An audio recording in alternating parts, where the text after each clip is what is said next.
Bonjour. L'été est revenu. Êtes-vous content? Qu'est-ce qui s'est plaint de la chaleur, là? Oui, il y en a qui se plaignent de la chaleur, hein? OK.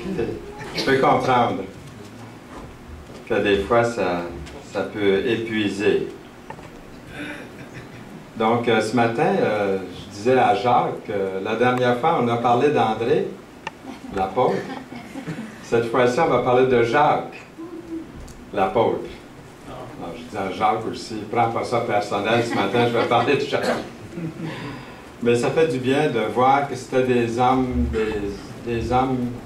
vraiment de même nature que nous. Et Dieu a fait de grandes choses. Parce que justement, Jésus habite en vous, et puis c'est lui qui peut accomplir des grandes choses. Quand on reconnaît sa place réelle devant Dieu, puis sa vraie place à lui, en nous, il y a des miracles qui se produisent. Donc Jacques, il y a plusieurs, c'est un thème qui est développé en faisant mes recherches. J'ai vu que c'était développé par plusieurs personnes. Donc, c'est ça qui ressortait, parce qu'il n'y a pas beaucoup de choses quand même en ce qui concerne l'apôtre Jacques ici. Si vous avez vos Bibles, je vous inviterai à les ouvrir dans Matthieu 20. C'est là que nous retrouvons le contexte à partir du verset 20 du chapitre 20. Et on va lire ça dans quelques instants, mais pour débuter, j'aimerais mettre la référence ici à l'écran pour ceux qui aimeraient la voir. Et puis, premièrement, en ce qui concerne l'ambition, je me rappelle que quelqu'un avait dit, quand on arrive à 60 ans, je ne demanderai pas qui est-ce qui était en haut de 60 là ce matin, mais j'avais appris, en tout cas en vieillissant, que rendu à 60 ans, en général, les gens sont moins ambitieux. Mais j'ai fait un effort depuis l'âge de 60 ans, justement, pour ne pas perdre cette qualité que nous retrouvons ici dans cet apôtre. Une bonne ambition. On raconte qu'un homme dans l'Église était allé trouver son pasteur pour un conseil en ce qui concerne l'ambition. Il a fait au pasteur, il a dit au pasteur son désir de devenir plus ambitieux dans sa vie de couple, plus courageux, plus zélé à la maison. Alors le pasteur lui a remis un livre intitulé « L'homme maître chez lui ». Ça va faire amuser les dames, là, ça, ce matin, cette illustration-là. Il lui a recommandé de le lire, et puis c'est ce qu'il a fait, il l'a lu. Et puis un jour, lorsque le mari là, était rempli du livre qu'il venait de lire, là, il est arrivé à la maison, il décide d'appliquer à la lettre ce qu'il avait lu. Alors, en arrivant à la maison de son travail, il gare son auto, sa voiture, puis il rentre chez lui, puis il dit à sa femme, avec beaucoup d'assurance, « À partir de maintenant, ma femme, je veux que tu saches que je suis l'homme de la maison. Et ma parole est loi. Je veux que tu me prépares un bon repas gastronomique ce soir. Et lorsque j'aurai terminé de manger, je m'attends à un bon dessert somptueux. Puis après souper, prépare-moi un bon bain pour que je puisse me détendre. Et quand j'aurai fini avec mon bain, devine qui va m'habiller et me coiffer. » Sans hésiter, sa femme lui répond, « C'est le directeur de pompe funèbre qui va t'habiller et te coiffer. » On peut dire qu'il y avait de l'ambition, hein, de monsieur. L'homme avait certainement développé ça, mais d'une mauvaise façon. Hein. Il avait développé du courage aussi, puis du zèle de la mauvaise manière, pour les mauvaises raisons.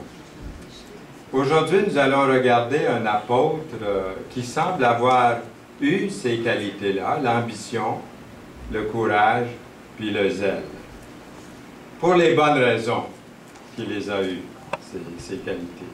Et son nom est Jacques. Et je demandais à Jacques tantôt, est-ce que tu sais ce que ton nom veut dire? Il n'était pas trop sûr. Donc j'ai trouvé dans ce que j'ai à la maison, des dictionnaires de noms, c'est celui qui supplante, qui veut dire qui prend l'avantage sur quelque chose ou quelqu'un. Donc c'est curieux parce que quand je vois certains frères ici, de qui j'ai donné la description du nom, quand je les vois, je pense tout de suite à ce que leur nom veut dire. Puis des fois, je les appelle par ce nom-là. Peut-être, Jacques, je vais commencer à t'appeler différemment. Mais c'est ce que ça veut dire. Puis c'est l'étymologie du mot, c'est un mot hébreu, le mot Jacques. Donc, ceci en passant pour la signification du nom. C'était très important à l'époque biblique. Les noms voulaient dire quelque chose. Je me rappelle un jour, on a eu un baptême dans une chapelle, dans une église. Puis il y a quelqu'un après qui je devais baptiser, puis il dit, est-ce que vous allez me donner un nouveau nom? Parce qu'il était nouvellement converti, puis c'était à Maranatha à Montréal, je me souviens très bien, il est venu après. Et puis il s'appelait Alain. Je trouve que c'est un beau nom. J'ai dit, bien garde Alain, c'est un beau nom, on va garder ça si tu veux. Alors il faudrait que je regarde ce qu'Alain veut dire, par exemple. Je ne sais pas où je sais à l'époque. Mais dans Matthieu 4, les versets 18 à 22, nous retrouvons l'appel des premiers disciples. Ça, c'est un texte que nous avons lu chaque fois lorsque nous parlons des apôtres ici. C'est un texte qui revient souvent dans notre série sur les 12 apôtres, que j'aime appeler l'équipe de Jésus. On va le lire à partir, dans Matthieu 4, les versets, je vous ai donné une autre référence tantôt, nous allons y revenir, y venir bientôt, mais dans Matthieu 4, verset 18, comme il marchait, juste un petit moment ici, comme il marchait le long de la mer de Galilée, il vit deux frères, Simon appelé Pierre et André son frère, qui jetaient un filet dans la mer, car ils étaient pêcheurs. Il leur dit, suivez-moi et je vous ferai pêcheurs d'hommes. Aussitôt, ils laissèrent les filets et le suivirent. De là, étant allé plus loin, il vit deux autres frères, Jacques, fils de Zébédée, et Jean, son frère, qui étaient dans une barque avec Zébédée, leur père, et qui réparaient leurs filets. Il les appela, et aussitôt ils laissèrent la barque et leur père, et le suivirent. Ce qui me frappe ici, c'est cette fois-ci, là, c'est qu'ils laissèrent leur barque, mais c'est surtout qu'ils laissèrent leur père. Puis il y a un verset, vous connaissez dans la parole, qui dit, si vous n'êtes pas prêt à laisser votre père, votre mère, votre frère, votre soeur pour le Seigneur, vous n'êtes pas digne de moi. Donc c'est très très fort, le fait qu'il laisse sa barque, mais aussi son père pour suivre Jésus. Quelquefois c'est nécessaire, et dans ce cas-là, c'est l'était. Et dans l'Évangile de Marc, chapitre 3, verset 17, nous lisons, Jacques, fils de Zébédée, et Jean, frère de Jacques, auquel il donna le nom de Boanergère. Donc, il leur a donné un nouveau nom. Ça vient peut-être de ça que mon ami, autrefois, ce jeune qui voulait changer de nom à son baptême. Il lui a donné un nouveau nom, qui signifie « fils du tonnerre ». Un surnom, des surnoms, « fils du tonnerre » qui signifie « fils de rage ». Je pense qu'on en rencontre sur la route des fois de ça, là. Fils du tumulte, fils de colère. Et je me suis toujours demandé, est-ce que c'est à cause de vous allez voir dans un instant, je vais pas le dire tout de suite. Pierre, on dit Pierre Jean-Jacques, hein? On a ça dans notre conversation, Pierre Jean-Jacques. Mais ça vient du Nouveau Testament, cette expression-là. On les retrouve ensemble, ils font équipe. Le Seigneur les a choisis. Moi, ce qui me frappe là-dedans aussi, c'est que Dieu choisit des personnes, des fois, pour être ensemble, travailler ensemble. Et puis, on voit la main de Dieu. Le Seigneur vous a placé dans une équipe, je ne sais pas laquelle, dans sa volonté. Des fois, c'est le couple, ça peut être le couple. Et deux couples, ça peut être quelques personnes ensemble. On voit Pierre, Jean-Jacques comme ça. Et ces trois disciples, seuls, ont été admis dans certains ministères du Seigneur Jésus-Christ. Quel privilège! Auriez-vous aimé être dans son équipe qui vous a choisi? Il y en a eu plus que les autres, on pourrait dire, dans le ministère. Comme le Seigneur va accorder certains dons à des personnes pour accomplir une œuvre délicate, différente. Mais Dieu donne la force. Et ils ont été admis devant le miracle de la résurrection de la fille de Jaïrus, Pierre-Jean-Jacques. Les autres n'étaient pas là, mais ces trois-là, ils sont là. Lorsqu'il fut arrivé à la maison, il ne permit à personne d'entrer avec lui, si ce n'est Pierre, Jean et Jacques, Pierre, Jean, Jacques. Puis aussi, il y avait le père et la mère de l'enfant qui étaient là à ce grand miracle dans Luc 8, verset 51. Aussi, à la transfiguration, Pierre, Jean, Jacques, Jésus prit avec lui Pierre, Jacques et Jean et les conduisit seuls à l'écart sur une haute montagne. Il fut transfiguré devant eux. Ça, c'est comme un petit coin du ciel. Moi, j'aurais aimé être Pierre, Jean, Jacques, pour être avec, pas vous, pour voir un coin du ciel pendant un instant. Il leur a montré le céleste, une place glorieuse dans la présence de Jésus. Mais il n'y a pas juste Jésus, hein? Il y a d'autres. Quand on voit sur la montagne, les trois avec Jésus ensemble, les trois composés avec Jésus, ça fait trois. Et puis souvent, je dis, quand on va rentrer dans la gloire, hier on avait un service funéraire, mais quand on va rentrer, je disais aux parents, quand on va rentrer dans la gloire, eux, ça fait partie du comité de réception. Il y a le Seigneur Jésus, bien sûr, mais il y a aussi un comité qui nous attend dans la gloire. Donc, à l'écart, sur une autre montagne, il fut transfiguré.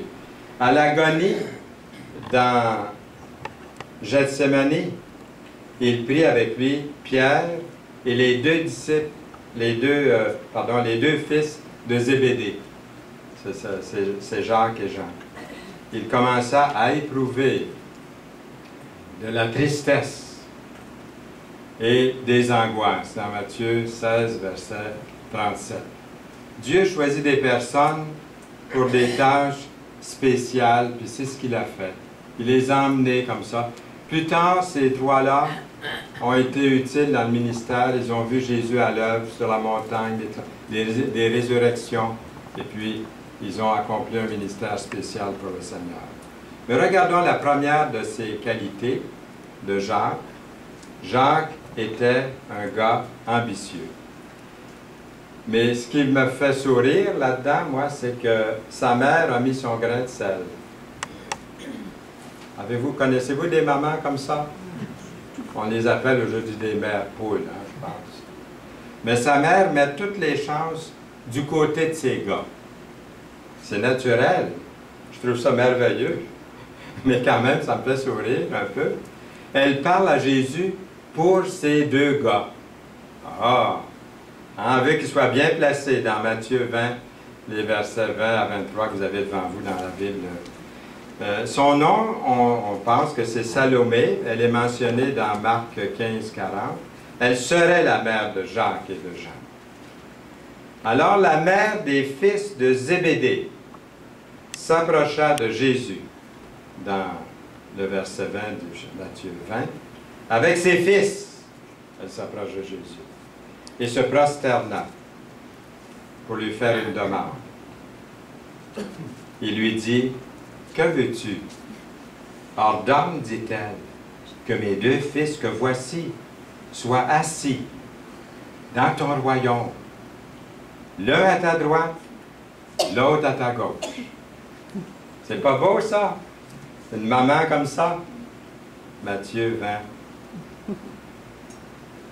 et 21. 20 et 21 de Matthieu 20. Jacques avait de l'ambition. On peut dire qu'il y avait déjà cette ambition-là, et sa maman a parlé pour lui. Être assis dans son royaume, l'un à sa droite, l'autre à sa gauche. La mère de Jacques et de Jean n'avait aucune idée de ce qu'elle demandait. Absolument pas. Puis elle était loin de savoir ce qui adviendrait de ses fils. On va voir ça dans un instant. Jésus répondit, « Vous ne savez ce que vous demandez. Pouvez-vous boire la coupe que je dois boire? » Nous le pouvons, dit-il. Je vais en parler trop vite. Matthieu 20, 22. De l'ambition, je dirais, là, ici, un peu mal placé, peut-être vous direz aussi, mais il voulait tellement s'assurer d'une bonne place auprès de Jésus. Peut-être c'est ça qu'on devrait souligner. Leur désir d'être proche de Jésus. Est-ce que c'est votre désir d'être proche de Jésus? C'est mon désir aussi. Il arrive toutes sortes de choses pour nous embêter, mais notre désir, c'est de vouloir être près de lui. Il leur répondit, Jésus leur répond, « Il est vrai que vous boirez ma coupe, mais pour ce qui est d'être assis là, à ma droite et à ma gauche, cela ne dépend pas de moi et ne sera donné qu'à ceux à qui mon Père l'a réservé. » Qui sont-ils? Il y a des réservations. Pour les déjeuners de l'espoir, allez voir Noël pour les réservations.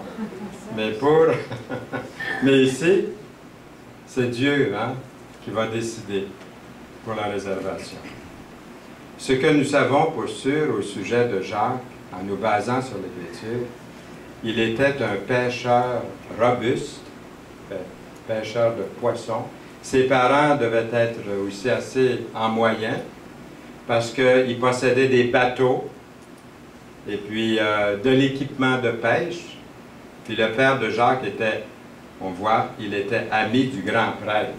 Donc il s'était bien placé les pieds. Il était placé pour être près d'une personne comme ça, une personne religieuse. Il y a une petite remarque ici en passant, là. Vous avez remarqué que Jacques ici, puis son frère Jean, sont amenés à Jésus. Par moment. Ça, je l'ai déjà dit. Et alors, c'est leur maman, leur mère, qui parle pour eux.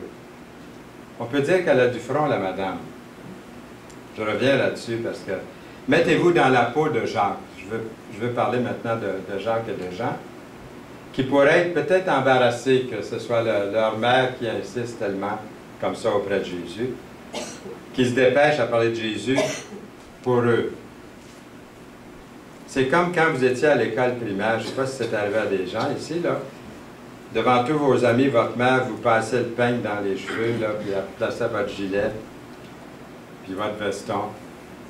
Ou quand vous étiez à la polyvalente, puis que votre mère allait vous reconduire en auto à l'école, ou par la main à l'école, ou je ne sais pas.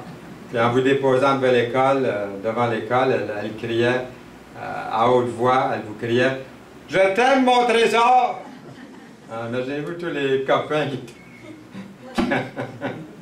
Parce que c'est déjà arrivé, on ne s'est pas arrivé ici, personne.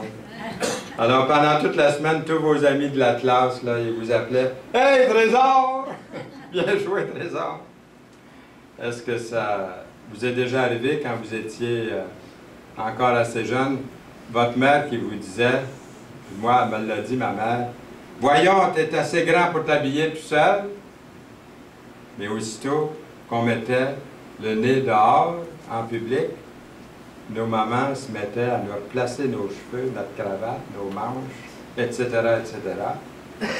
Et tout face à nos amis. Pourtant, nous avaient dit, « T'es assez grand pour t'habiller tout seul. » Et même quand on est rendu marié, et on a une épouse, moi j'aime ça, que ma femme choisisse mes cravates et puis mon linge, ça continue même après. Vive les moments! Le garçon est devenu un homme, alors il n'est pas étonnant que son épouse peut-être continue à prendre soin de lui comme ça. Alors personne ne sait au juste pourquoi Jésus a appelé ses deux disciples fils du tonnerre, fils de la colère. Peut-être c'est à cause de sa mort, de leur moment. Je ne sais pas, en tout cas. Est-ce qu'il y aurait un rapport avec leur mère? Les deux disciples sont restés fidèles au Seigneur, puis initialement ambitieux. Ambitieux à cause de qui ils étaient. Au début, c'était comme ça. Et puis finalement, ils sont devenus ambitieux à cause de ce que Christ était pour eux. sans leur mère, sans leur père, mais ce que Christ était pour eux. Puis dans la gloire du ciel, j'aimerais bien être assis, moi, près de Jésus, me tenir à proximité de Jésus, de voir son visage, de toucher ses mains percées pour moi à la croix, comme nous avons chanté tantôt. Lui qui a porté mes péchés, ma honte, mes peines, mes misères, mes péchés, mes erreurs, mes transgressions, qui m'a donné la vie éternelle, dans la joie et le bonheur, et pour l'éternité. Mais pour nous, déjà, nous pouvons à chaque instant nous rapprocher de Jésus, comme nous avons fait maintenant ce matin, dans sa présence, collectivement. Sa présence nous est voilée par les choses du monde, les convoitises de la chair, mais nous pouvons toujours revenir à lui. Donc, on a parlé un peu de ce que c'était l'ambition pour Jacques et peut-être pour nous aussi. Jacques était courageux. Des Samaritains s'étaient opposés à recevoir Jésus-Christ. Et puis lorsque le temps, dans Luc 9, 51, lorsque le temps où il devait être enlevé du monde approcha, Jésus prit la résolution de se rendre à Jérusalem. Il envoya devant lui des messagers qui se mirent en route et entrèrent dans un bourg des Samaritains pour lui préparer un logement. Mais on ne le reçut pas parce qu'il se dirigeait sur Jérusalem. Les disciples Jacques et Jean, voyant cela, dirent: « Seigneur, veux-tu que nous commandions que le feu descende du ciel et les consume? » Il me semble que j'aurais dit exactement ça moi aussi. Hein? Une sainte colère, là. Seigneur, donne-nous le pouvoir de faire tomber le feu. Vous aimez les explosions, hein? Je pense qu'aujourd'hui, à l'époque où on vit, aussitôt qu'on ouvre la télévision, c'est une explosion qu'on voit. Hein? Des voitures qui se frappent, puis il y a même Mégantic hein, qui a sauté en explosion. C'est terrible. Mais on vit à une époque où ça prend du feu, du fer, du sang. Et eux, ils souhaitent ça pour cette ville-là. Jésus se tourna vers eux. Il me semble que le Seigneur ne s'est pas juste tourné tranquillement. Là. Il me semble que, c'est pas écrit, là, mais il me semble se tourna vers eux, là. Wow, un instant. Un instant. Il se tourna vers eux et les réprimanda, disant: « Vous ne savez de quel esprit vous êtes animés. » Et là, moi, j'ai souligné à double tour ici dans ma Bible, là, ce qui suit. Car le Fils de l'homme est venu non pour perdre les âmes des hommes. Il faudrait se rentrer ça dans la tête, dans le cœur, dans l'esprit. Puis on l'a vu tellement dans le repas du Seigneur ce matin, il y a été des allusions à ça.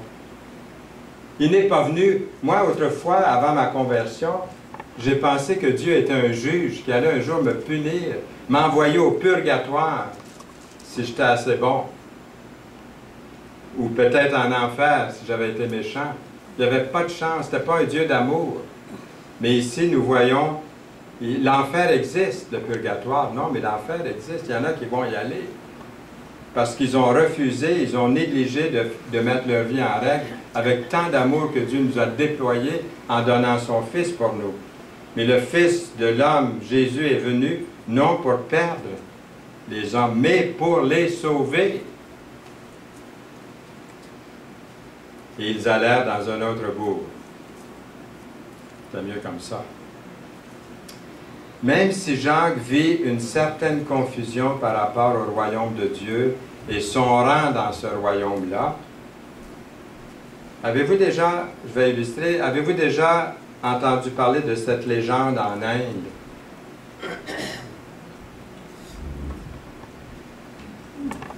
Où une souris était terrifiée par la présence des chats, jusqu'à ce qu'un magicien décide de la transformer en un chat. C'est une légende, hein, en Inde. Ce qui a résolu sa peur, jusqu'à ce qu'elle rencontre un chien. De sorte que le magicien les transformer en chiens. La souris tournée en chat puis en chien était contente. Jusqu'à ce qu'elle rencontre un lion. Encore une fois, le magicien la change en ce qu'elle craignait. Mais à la fin, le lion est venu se plaindre qu'il avait rencontré un chasseur. Le magicien, avec un dernier tour de magie, la fait revenir en souris. Le magicien a expliqué, « Je vous ai fait en souris à nouveau, car même si vous étiez dans un corps de lion, vous possédiez toujours seulement le cœur d'une souris. » Avez-vous un cœur de lion ou un cœur de souris? Nous lisons dans Proverbe 28:1, « Le méchant prend la fuite sans qu'on le poursuive. » Et surtout, ce qui suit, le juste a de l'assurance, comme un jeune lion. Dans la Bible, vous avez vu ceux et celles qui sont nés de nouveau, c'est-à-dire ceux et celles qui se sont reconnus pécheurs et perdus, et qui ont reconnu que Jésus-Christ est leur seul sauveur, sont sauvés, sont appelés justes devant Dieu. C'est eux les justes. Le juste a de l'assurance. Et notre frère, justement, tantôt, dans la remarque qu'il faisait, de la lecture qu'il a faite, il parlait de cette assurance que nous avons, une assurance éternelle de salut en Jésus-Christ. Le juste a de l'assurance, pas basée sur ce qu'il accomplit, mais sur ce que Jésus a accompli pour lui. Donc c'est ça, ce verset, c'est fameux. Dans la Bible, c'est ça que la Bible nous dit. Puis il y a ce verset ici, l'Esprit que Dieu nous a donné ne nous rend pas timides, au contraire, son Esprit nous remplit de force, d'amour et de sagesse. 2 Timothée 1:7. Nous n'avons pas à craindre l'esprit du monde. Jésus-Christ a établi l'Église dans ce monde, justement. L'Assemblée locale doit être une réplique de ce que nous pouvons faire ensemble, louer Dieu comme nous avons fait ce matin. Et même, louer... Moi, j'ai été conduit dans une église, une assemblée, lorsque j'étais jeune, qui était assez conservatrice. Et puis, on dirait qu'on se retenait tellement quand c'était le temps de louer Dieu. Puis encore aujourd'hui, je me retiens encore un peu trop. Mais il y en a qui sont plus libres là-dedans. Ils n'hésitent pas de lever la main, de lever les bras ou de dire Amen, ou de manifester physiquement même cette joie qu'ils ont. Moi, on n'est pas tous pareils. J'ai une certaine retenue là-dessus. Mais quand je suis seul, vous ne m'avez pas vu, vous autres. C'est quand je suis seul que je danse, que je saute, que je crie. Un vrai fou. Mais du moment que je tombe en public, c'est comme une gêne qui s'installe. Pourtant, dans mon cœur, je crie, je saute de joie. Mais il y en a qui le font plus librement que nous. Nous sommes gênés, un peu trop résolus, réservés, c'est-à-dire un peu trop de retenue. Souvent, c'est comme ça. Pourtant, l'Éternel, nous avons ce verset, l'Éternel est ma lumière et mon salut. De qui aurais-je crainte? L'Éternel est le soutien de ma vie. De qui aurais-je peur? Dans Psaume 27, 1. Il y a l'histoire d'une femme dans le sud des États-Unis qui assistait un jour à une assemblée chrétienne entièrement de blancs. Et les gens dans cette église-là étaient très, très conservateurs. Ils étaient très peu démonstratifs. Ça ne bougeait pas du tout. On pourrait dire que c'était monotone, que c'était froid. Et puis, à un moment donné, elle était là en visite, et à un moment donné, le pasteur s'exclame en prêchant, « Jésus est le Fils de Dieu! » Elle se lève d'un bond et elle dit, « Oui, il l'est! » Un responsable de l'Église vient la trouver et lui dit, « Je suis désolé, madame, mais nous ne faisons pas ça ici. » Elle lui dit, « Mais je suis chrétienne. J'aime mon Sauveur. » Il lui dit, « Oui, mais ce n'est pas ici que vous êtes devenu chrétien. » Elle lui dit, « Pardon, je vais me taire. » C'est dommage, hein? de manquer dans le temple de Dieu, de manquer de cette liberté. Ayons plus de liberté, hein, c'est ça. Une couple de minutes plus tard, le pasteur s'écrie « Il est mort pour nos péchés ». Elle se lève encore une fois, carrée debout, puis elle dit « Oui, il l'a fait ». Le prédicateur ajoute « Il a été mis dans un tombeau ». Elle se lève encore une fois, puis elle dit « Oui, mais il est sorti vivant du tombeau ». Deux colosses de l'Église viennent la prendre par en dessous des bras, sans lui faire mal, évidemment, puis il commence à la sortir tranquillement, puis à lui parler, à l'attirer vers la porte de derrière de la salle de réunion.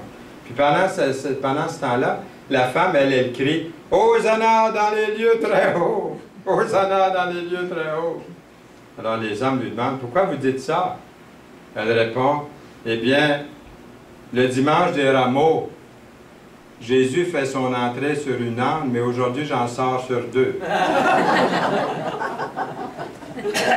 Alors la morale de ça, c'est est-ce qu'on craint de louer Dieu? Moi, je parle pour moi. Oui, j'ai une certaine crainte. Mais des fois, je me trouve dans des milieux où ils n'ont pas vraiment cette crainte-là, et je me sens un petit peu plus à l'aise. Mais je suis le seul qui ne bouge pas pareil. Ça fait drôle, parce que ce soit là ou ici, on dirait que c'est la même chose. C'est moins, en tout cas, moins. Mais c'est ça, c'est qu'on ne peut pas craindre on ne doit pas craindre de louer notre grand Dieu. Les cieux célèbrent, nous lisons le verset, les cieux célèbrent tes merveilles, ô Éternel, et ta fidélité dans l'assemblée des saints. Psaume 89, verset 5. Jacques était prêt à prendre position pour le Seigneur. Et finalement, Jacques était zélé, un gars zélé. Il dit, par exemple, regardez, dans Luc 9, 53, « Seigneur, veux-tu que nous commandions que le feu descende du ciel et les consume? » Autrement dit, « Seigneur, faisons-les frire pour ta gloire. » Faisons-les frire pour la gloire de Dieu. Jacques, c'est-à-dire, a été le premier disciple à être martyrisé. Vers le même temps, le roi Hérode se mit à maltraiter quelques membres de l'Église. Il fit mourir par l'épée Jacques, frère de Jean. Même si nous n'en savons pas beaucoup sur Jacques, nous savons qu'il était ambitieux, courageux et zélé pour Dieu. Jacques a fait preuve d'ardeur à servir la cause de Jésus-Christ, son Seigneur et Sauveur. Que nous puissions avoir un peu de ça, que je puisse avoir un peu de ça dans ma vie. Et j'aimerais terminer avec simplement en lisant ces versets de la Bible dans Tite 2, 11, qui c'est écrit « C'est la grâce de Dieu, source de salut pour tous les hommes, a été manifestée. Elle nous enseigne à renoncer à l'impiété et aux convoitises mondaines et à vivre dans le siècle présent selon la sagesse, la justice et la piété. » Et dans Tite 2,13, le verset suivant, « En attendant la bienheureuse espérance et la manifestation de la gloire de notre grand Dieu et Sauveur Jésus-Christ. » Il s'est donné lui-même pour nous, afin de nous racheter de toute iniquité et de se faire un peuple qui lui appartienne, purifié par lui et zélé pour les bonnes œuvres. Et dans 2 Pierre 1, les versets 10 et 11, « C'est pourquoi, frères, appliquez-vous d'autant plus à affermir votre vocation. » Vous avez une vocation, il nous demande de l'affermir.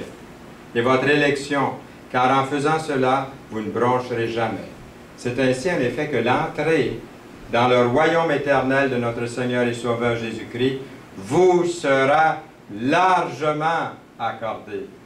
J'ai souligné le mot « largement ». Même dans ma prière à tous les jours avant de me coucher, le soir, je dis « Seigneur, si c'est cette nuit, ce serait cette nuit que tu m'appelles à toi, que mon entrée dans le ciel là, se fasse largement, largement. Hein, qu'on sorte toutes les trompettes, là, pas à cause de ce que j'aurais fait, Mais à cause de Jésus, ce qu'il a fait, c'est à lui que je donne la gloire. Que ce soit large, que ce soit bruyant, que ce soit vraiment dans tous les sens, la joie parfaite. C'est pourquoi, mes bien-aimés, en attendant ces choses, appliquez-vous à être trouvés par lui, sans tache et irréprochable, dans la paix. 2 Pierre 3,14. Amen et Amen. Seigneur, merci pour ta parole.